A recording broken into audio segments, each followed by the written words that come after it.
Valentine's day ಅಂದು party ನೆಪದಲ್ಲಿ ಯುವತಿಗೆ ಲೈಂಗಿಕ ದೌರ್ಜನ್ಯ ಆರೋಪ. ಸಂತ್ರಸ್ತೆಗೂ ಮೊದಲೇ ಹನಿ ಟ್ರ್ಯಾಪ್ ಅಂತ ನಿಖಿಲ್ ದೂರು. ಪೊಲೀಸರಿಗೆ ತಲೆಬಿಸಿ ಹಲವು ಅನುಮಾನ. ತಪ್ಪು ಮಾಡಿದ್ದು ಅವನ?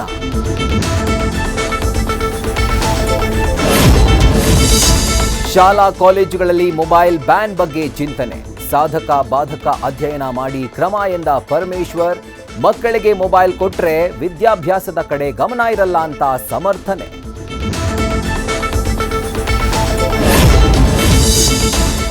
ದೀಪಾಂಜಲಿ ನಗರದ ಕವಿಕಾ ಲೇಔಟ್ನಲ್ಲಿ ಅಧಿಕಾರಿಗಳ ನಿರ್ಲಕ್ಷ್ಯ. 10 ಅಡಿಗೂ ಹೆಚ್ಚು ಆಳದ ಮೋರಿ ಮುಚ್ಚದೆ ಬಿಟ್ಟ ಆಫೀಸರ್ಸ್. ಜನರ ಆಕ್ರೋಶ. ಅಧಿಕಾರಿಗಳೇ ಅಪಾಯ ಸಂಭವಿಸಿದ್ರೆ ಅದಕ್ಯಾರು ಹೊಣೆ?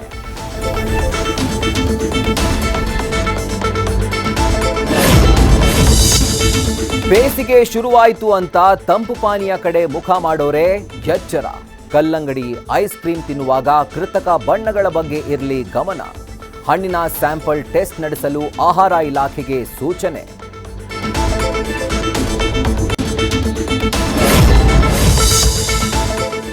ಜನರನ್ನ ಸೆಳೆದ ಅತಿ ದೊಡ್ಡ ಇವಿ ಎಕ್ಸ್ಪೋಗೆ ಇವತ್ತು ಭರ್ಜರಿ ರೆಸ್ಪಾನ್ಸ್.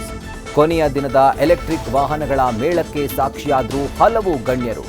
ಭವಿಷ್ಯದ ಸಾರಿಗೆ ಕ್ರಾಂತಿಯ ಒಂದು ನೋಟ ಅಂದ್ರು ಸಾರಿಗೆ ಸಚಿವರು.